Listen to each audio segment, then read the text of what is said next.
humans and for satellites to be more sustainably operate in space. And that's of course doing things like 3D printing, manufacturing, from feedstock on orbit, structure of satellites, or manufacturing tools and fixes for astronauts.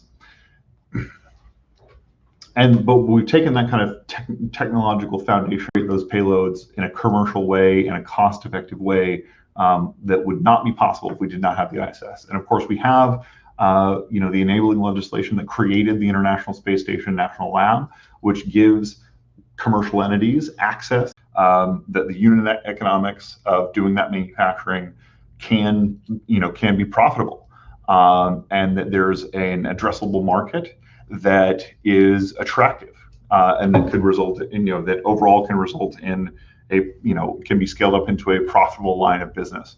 But because we have that infrastructure that I talked about earlier as a company that is vibrant, that has goods and people going to space for fun and profit, means that we can send astronauts to scientific and exploration endeavors to low Earth orbit and beyond much more cost effectively. We really view a low Earth orbit. We have payloads going up in a capsule, going to the space station, coming back down, and doing that proof of potential. But soon we hope to have more, multiple payloads doing scaling on the space station, and then ultimately multiple factories in space with lots of traffic back and forth from the Earth to those, enriching the everyone who's been presenting such excellent research and results here today. As I think you can tell, this is a really exciting time in research in low Earth orbit, in the development of our space economy. And obviously, as someone who works at NASA, I would be remiss if I didn't point out that, of course, this is the 20th year of continuous habitation off of the Earth on the International Space Station. This is an incredible milestone for the community, and perhaps more importantly, it is because we have that continuous presence in space. Back in 2010, Congress passed a law that designated 50% of the research resources on the ISS. This includes the crew time, this includes the up mass and the down mass, which are vital parts of the logistics for doing this type of research. That 50% of these resources would be available for non-NASA, non-exploration objectives. And what that did is it opened the door to companies who are pursuing their own types of applications, like you've been hearing about today, to other government agencies like the NSF and the NIH, who have been funding activities in this area to the tunes of millions of dollars a year.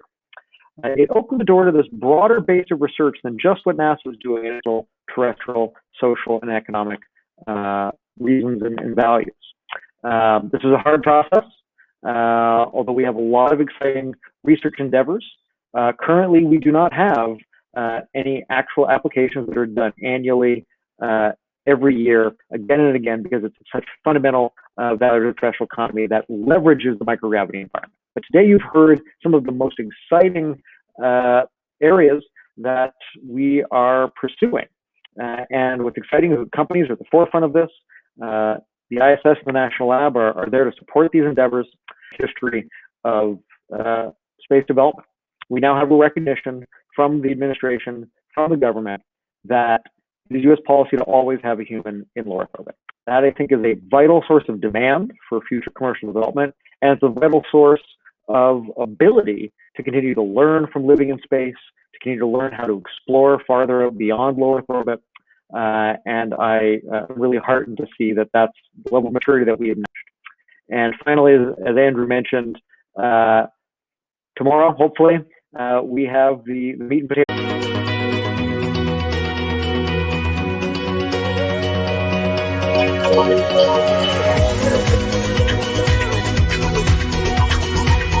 Your company is pursuing, or that you see happening in the future. Really, as NASA has just opens its doors to new research avenues, we're going to see a lot of opportunities for things such as private astronauts that we can fly ourselves to do our own experiments. I know a lot of the researchers would agree with me that crew time is the biggest asset on the cases, closing those business cases, the types of things that benefit from, again, microgravity, doing things in microgravity. That's key. Finding those applications on Earth that really will benefit by being done in microgravity, like the layer by layer deposition assembly that I spoke about. I think that's the biggest opportunity. If we can find those use cases, that type of R&D that really benefits from being in microgravity, and then closing those unit economics, as Andrew talked about earlier as well. So I think that's the biggest opportunity. The biggest challenge is sort of the same thing, finding those use cases that benefit from microgravity.